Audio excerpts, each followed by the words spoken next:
Welcome in. Latest episode of that SEC podcast. I'm your host, Michael Brennan. Go by SEC Mike on the Twitters. And we're back with the hat for our weekly SEC power rankings of the quarterbacks. Been enjoying this show. Been enjoying the engagement. So, let's get into it. Only criteria, pretty much just the eye test for me because, hey, we're only a few games in here, but these are the best quarterbacks, in my opinion, in the SEC after 3 weeks. It's been tough. It's been tough to move these guys up and down. I think this week will go a long way to determining who's elite and who's not. But I think we found that out about 2 quarterbacks on this list. So let's get into it. Number 16. No surprise. I'd put him lower if I could. Shout out DJ Lagway, number 1 in the SEC in interceptions. Going the wrong way, of course, by multiple. No quarterback in the SEC has 5, except for DJ, who's got 6. So DJ, quite frankly, he's not been playing well all season. That even if you go back and watch Long Island, he didn't play that well in that game. Totally derailed Florida's chances against LSU. So I think it's only fair. You got to put DJ where he is, not the hype, but where he's actually performed this year. I'm putting him dead last. All right, number 15. New guy on the scene. But we don't honor much of what you do against Eastern Michigan. Come on, Cutter Boley. Looking decent. Roush was all fired up about him. I guess he's got a very high yards per attempt, whatever, but Cutter. I mean, hell, I think this guy's better than Calzada. I'll give him that. So we're on a bye. You're not going to move up on a bye, Cutter, but maybe if you can go out there and smoke South Carolina, who could be coming off 2 consecutive losses, maybe we move you up this list. I think there's hope for Kentucky. Now that they got Cutter in there, that's about as optimistic of a take as you're going to get from me from old Kentucky. All right, number 14, probably too high on this list. Number 1 in our hearts, Arch Manning. Again, this is not to pile on old Arch, but I mean, he's not that guy, at least not yet. He could be, but man, I'm trying to look up the statistics here. He is, I mean, he's dead last in damn near every meaningful category. And this is not the Arch Manning we thought we were getting. I'll give him credit. He's 7th in touchdown passes. Good for Arch. But again, 7th, that's below average. 13th in the SEC in passing yards, 13 in rating, 13 in yards per attempt, 14th in interceptions, and 15th in completion percentage. So maybe 14 is too high for Arch. I don't know. Let me know what you think, but maybe I'm overrating Arch like so many did this offseason. Shout out Steven Lasson. Oh, buddy. Trey says, well, not the Arch Steven thought. That is for sure. But I don't want to pile on, and I don't want to waste any more time on a guy that is that low in the rankings. Shout out, man, very disappointed in this quarterback today. I thought he'd be, hell, I had him number 1 after the first week, but he is falling like a rock. Number 13, LaNorris Sellers. He's way down there, too. He's only thrown 2 passing touchdowns. He's only got the 1 rushing, which was, I believe, the first possession of the first game against Virginia Tech. And I said, by God, this guy is him.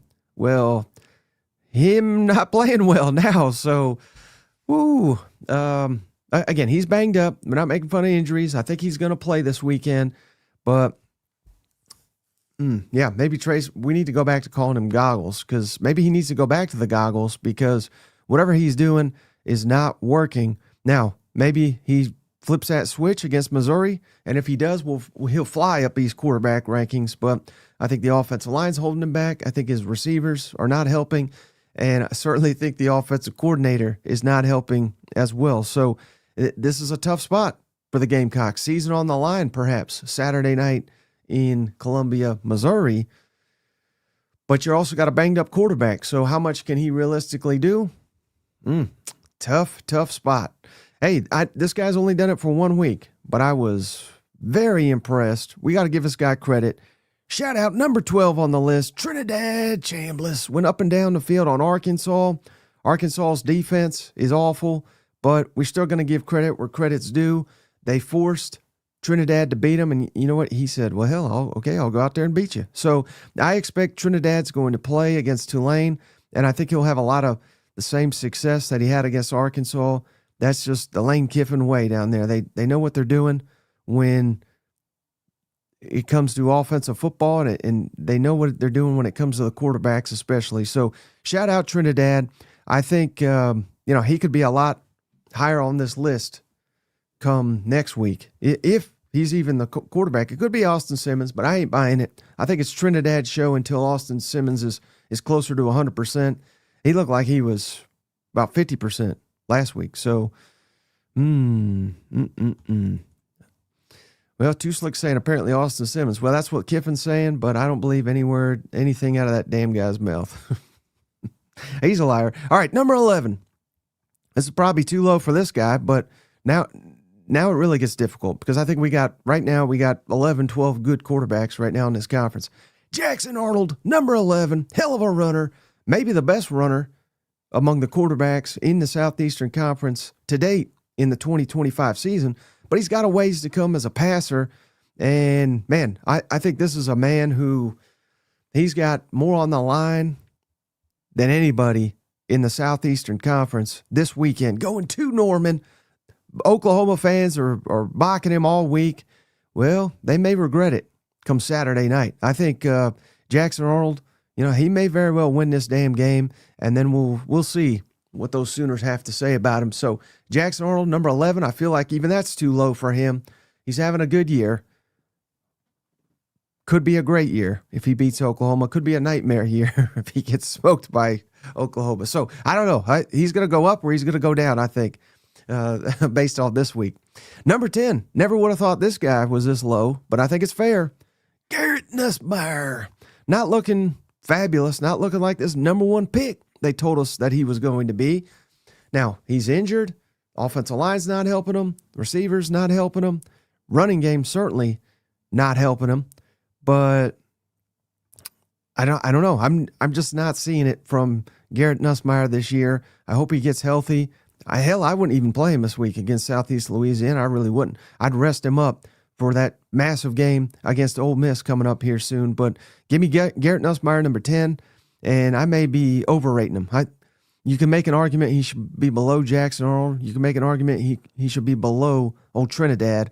But none of those guys have a win on the road against Clemson, which, that may not even be that good of a win. But again, this is experience and just being he really is like an offensive coordinator on the field. So he gets bonus points for that, if that makes sense. All right, how about number 9?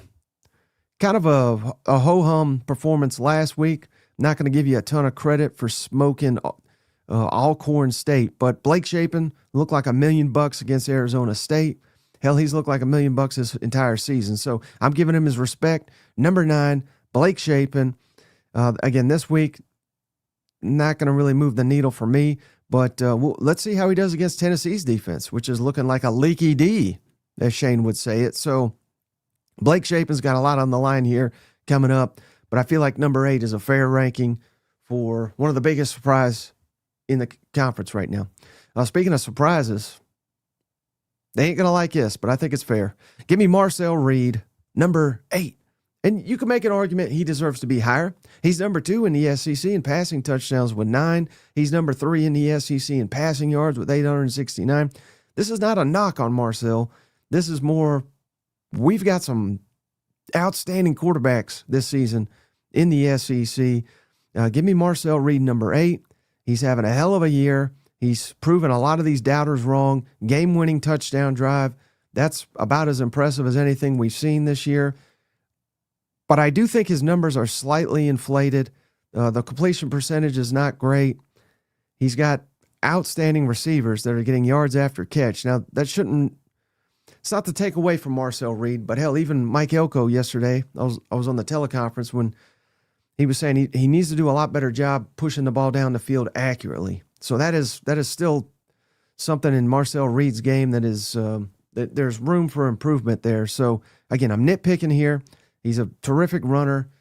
I'm thankful that he's not leading A&M in rushing anymore. I don't want to see him. I want to see him on the field. We got to limit the hits. But Marcel Reed, I got you number 8, and you could easily argue he should be a little bit higher, as you could with this guy. How about Ty Simpson? Number 7, number 1 in passer rating, number 2 in passing yards per attempt, number 2 in touchdowns, tied with Marcel Reed, and number 3 in completion percentage. He's playing like $1 million. Now, the competition's been lacking, so, I docked him a little bit there for, again, we'll get a better read on him in Athens. He may crumble come that game. He really could. So I'm giving him respect. If you're not watching Alabama, and I don't blame you if you haven't, because they look like dog shit against old Florida State. Maybe you just tune them out. I thought he even played well in that game. Not great, but he's looked better and better each week. So I'm giving Ty Simpson some respect. And he's an underrated runner, too. He can escape the pocket, make guys miss down the field. Really good performance thus far for Ty Simpson, him and Marcel, I think, probably the two biggest question marks, maybe is the right word, or doubters. The rest of you, all you, and you know who you are. If you weren't an A&M fan, you said Marcel Reed, A&M's going nowhere with him. And all you anti-Bama people said the same exact thing about Ty Simpson. And at least after 3 weeks of play, those guys are proving all the doubters wrong. So I'm giving respect to number 7, Ty Simpson. Number 6, Diego Pavia. Here's another guy. Gets mocked for his age. Well, who cares how old he is? He's number 2 in completion percentage in the conference, number 3 in passer rating, number 5 in passing yards per attempt, and he went on the road and smoked South Carolina's ass. So, Diego, I'm giving him respect that he deserves. I don't care if he's 48 years old. He is playing at an elite level right now. He is making the Vanderbilt Commodores a dangerous team, and his numbers are going to look better and better and better here with the next couple weeks, and then we'll see what he looks like against old Alabama. But I think Diego is having a great year, and people are not putting the respect on his name there. So, Dustin, Mike, weren't you one of the Bama doubters? No, I picked Bama to win the SEC, so you might be new here, Dustin, but Bama was my preseason pick. Not anymore, they're my pick. I think you could change based on what we've seen, but no, not a doubter. Not a doubter in Bama. All right, number 5. Now we're getting into the best of the best. Come on. This guy he's proved me wrong. I thought he was going to be average as hell. He's looked like $1 million. Give me old Joey Aguilar, number 5 quarterback in the SEC. Number 2 in passing yards, number 2 in passing touchdowns, tied with Marcel and Ty. Number 4 in pass yards per attempt, number 5 in passer rating. I mean, he's all over the place. He has elevated Tennessee's football offense. He looks a hell of a lot better than the last couple quarterbacks they've had. And he is, to me, probably the biggest surprise in the conference this season. Now, in fairness, I just got done rewatching. It was tough to do, but I got done rewatching Georgia, Tennessee. And I don't say this to critique him necessarily, but the first touchdown to Brazel, it was pretty bad underthrown. And that was the one Georgia got an interference because the receiver, Brazel, he had to essentially stop his route, come back to catch the ball. So, again, I'm trying to find like ways to pick apart these guys because they're all good at the top. And then the third quarter one where it was just an amazing Brazel, who he may have interfered, but he went damn Randy Moss on dude. And again, should Joey Aguilar get all the credit? No, I think that was mostly Chris Brazel on that second one. So again, he's pushing the ball down the field and he's doing it accurately, something the last couple quarterbacks could not do at Tennessee. He's got a couple picks. The one to Staley, where Staley fell down, is not on him. So he's got room for improvement.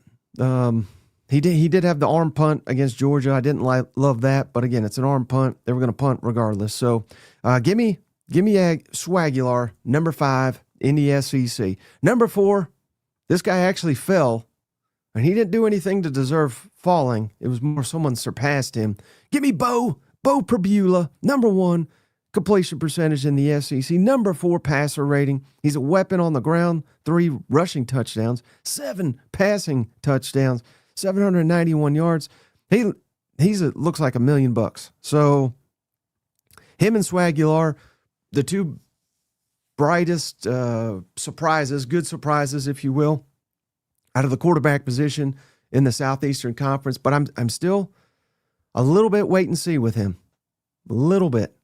Because I don't know how good Kansas is. And hell, all the Missouri people will tell you Kansas is dog shit. So you can't say they're dog shit and we look like $1 million against them and therefore we're elite. No, I think we're going to learn a lot more about him this weekend. South Carolina's a lot better defense than old Kansas. So I got faith in old Beau, but I think we're going to have to see Beau win it with his arm this week, because I think the game plan for Carolina is going to be to limit Ahmad Hardy. Now, that's probably the game plan for everybody, and no one's been able to do it. So it's easier said than done. But I think Beau's going to have to win him this game this weekend. All right, number 3, this biggest riser in the rankings this week. I'm giving this man the respect that we did not give him the first couple weeks. And that's Gunner Stockton, number 3, clutch as hell, 4th and 6, touchdown to London Humphreys. Best throw of the season, in my opinion, to date. He made the 2-point play. He's clutch. I mean, he's answered the bell, being down 7-0 against Tennessee in a stadium that was about ready to explode. He answered the challenge down 21-7.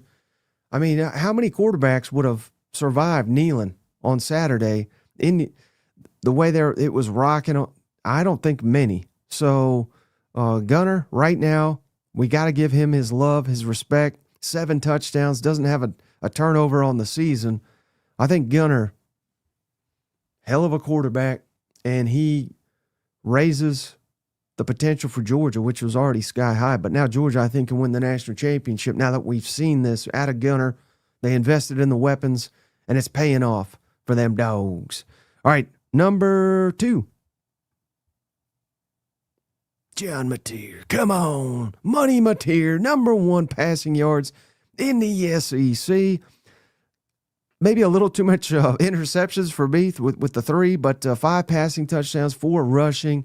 He's, I believe, the Heisman front runner now, which, again, I don't really honor that, but that should tell you how well he's winning people over with just his performance on the field. And this will be quite possibly his toughest test to date this weekend, playing Auburn. Auburn undefeated, game of the week in the Southeastern Conference. If Oklahoma wins it, it's going to be because of John Mateer, and quite frankly, if they lose it, it'll probably be because of John Mateer. So the pressure is on him week in, week out. He's delivered up to this point. He looks like $1 million.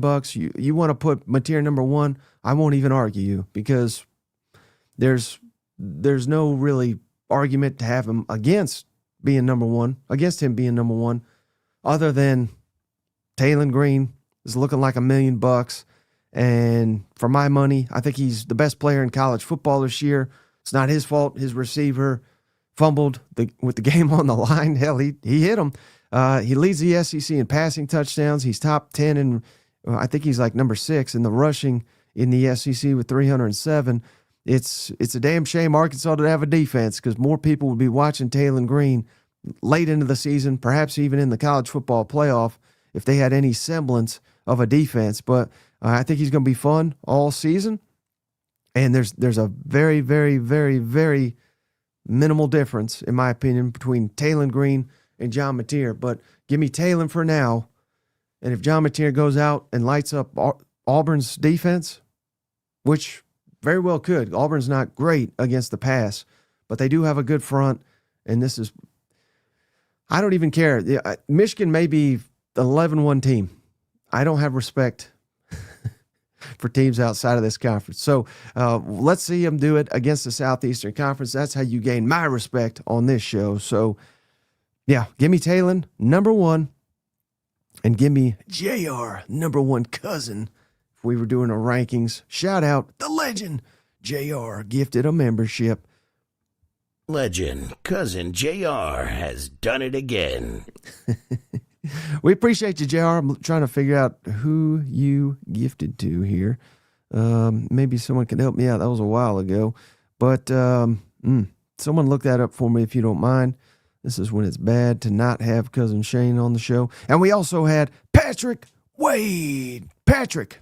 Welcome to the family. Welcome to the family. We appreciate you, Patrick, for joining the family. Carson Beck is currently the Heisman favorite. Okay, well, will he be after this weekend? I don't know. We'll be back later tonight, 7 o'clock Eastern, 6 Central, to make our predictions. I don't want to ruin anything.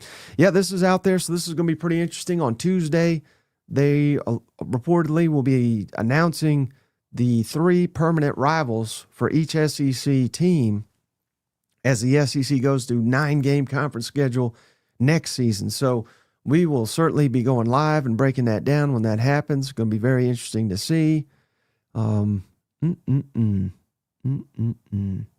Hey, Rob, we appreciate you. Rob just became a member. Welcome to the family. Welcome to the family, Rob. We appreciate you. Man, I'm fired up, though. I'm fired up for this weekend. I think it's going to be, whenever it looks like it's not a great slate of games, that's when we get some tricky ones here. I really do think that the 5 marquee games on paper, Auburn at Oklahoma, South Carolina at Missouri, Florida at Miami, Arkansas, Memphis, and Tulane, Ole Miss. I think all these are going to be one-score games. I really do. And I'm not going to tell you which one. You're going to have to tune in for that. But I'm already picking one outright upset, maybe 2. So there's going to be some upsets this weekend. Hell, I was 11-1 last week. I'm about to go hopefully 10-0 this week. But what if it's Texas? As Bill says, Sam Houston will be closer than expected. That may be the one. That may be the one, Bill, that I have my eye on to be the upset. Who knows? If old Arch doesn't clean this shit up, hell, we may have to bench Arch Manning. How crazy is that? We may have to do it. Could you imagine if we had to bench old Arch after Sam Houston? I mean, that would be hilarious, wouldn't it? I'll tell you this, and I think I can get him too. I never asked him to come on the show because he's a busy guy. But if Arch Manning gets benched, I will make the call to Paul Feinbaum and get him on this show live to get his thoughts on Arch getting benched. So I'll make a promise to that because I don't think Arch is getting benched. But if it happens, I will reach out and we'll see. We'll see what's up.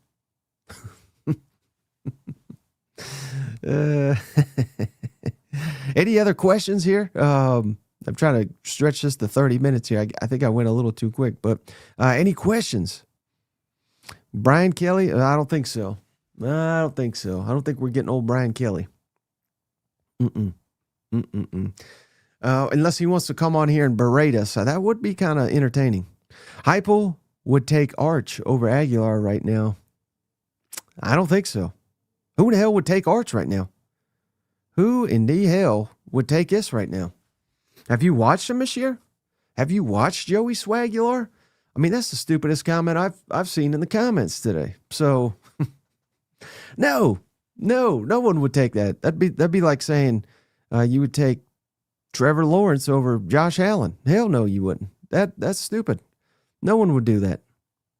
No one would do that. You know what? Bert wouldn't do that. Bert sure as hell wouldn't do that. Shout out Bert because he's got himself a quarterback. Better one than old Arch. Welcome to the family. Bert, we appreciate you. Welcome to the family. Thanks for coming in.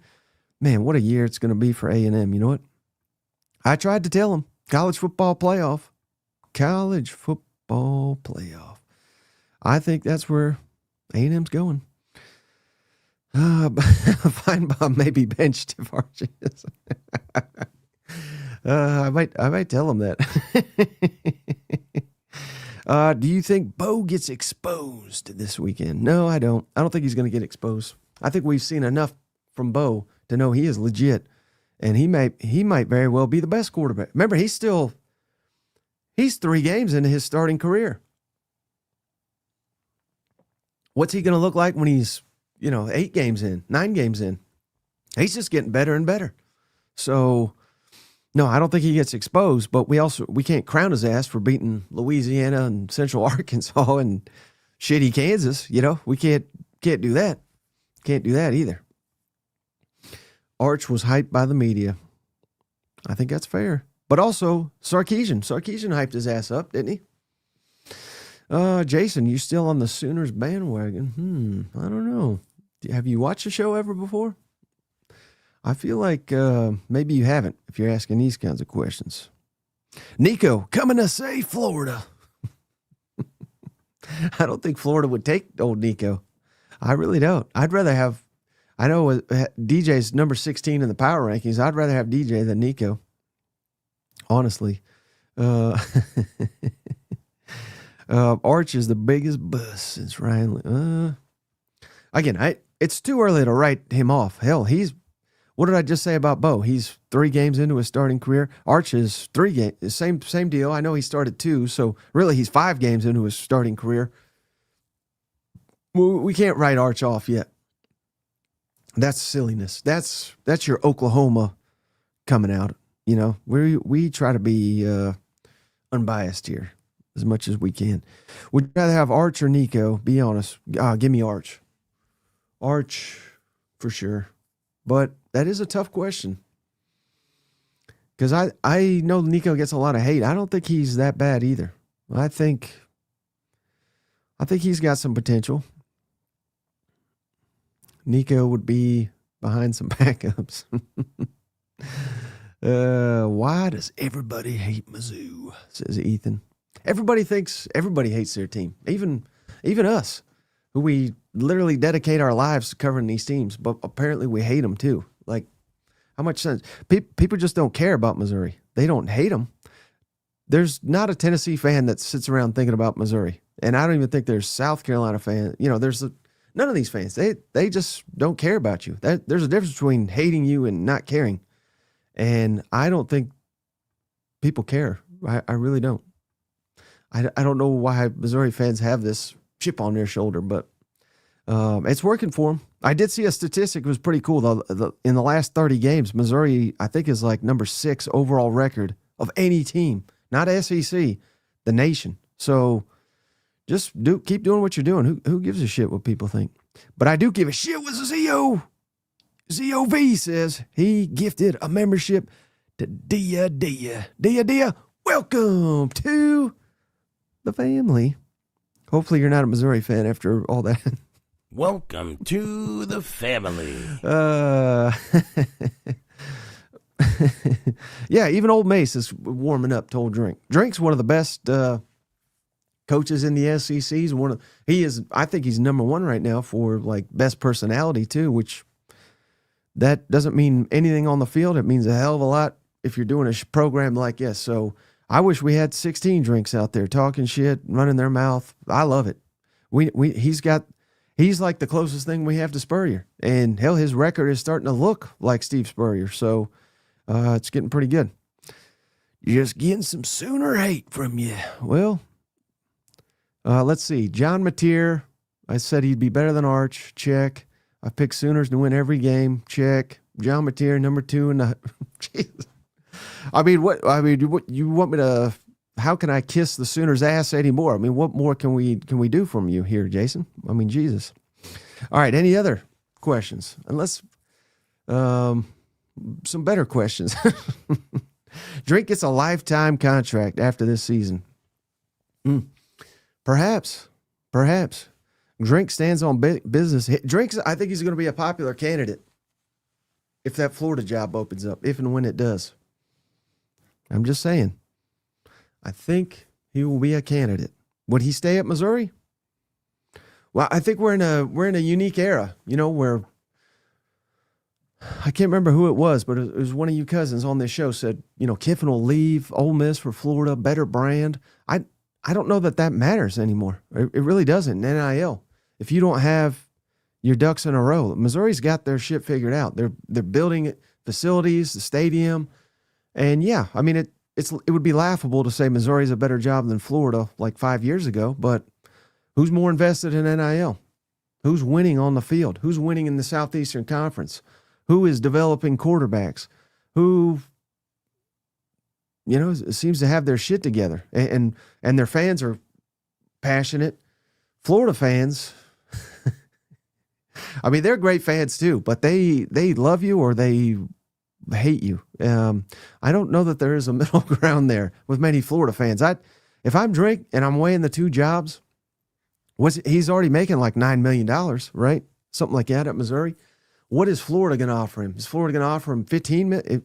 I doubt it. They're probably going to offer him 10 or 11, And I would think Missouri, if presented that information, if Drink said, hey, I just got offered $11 million a year, they'd say, well, here's you 11.5, stay our coach. And I think he'd stay. So I don't know that he would run to Florida or anything like that, but I do think he will be a candidate. I do think that. J.D. and Courtney Miller, how many Sooners missing after Saturday when that war damn Eagle beat them at home? That's another thing. Oklahoma's beat up.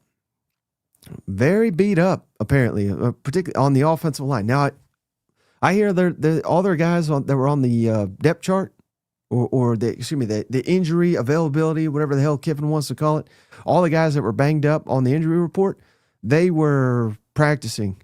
So, and I'm just talking about offensive linemen here.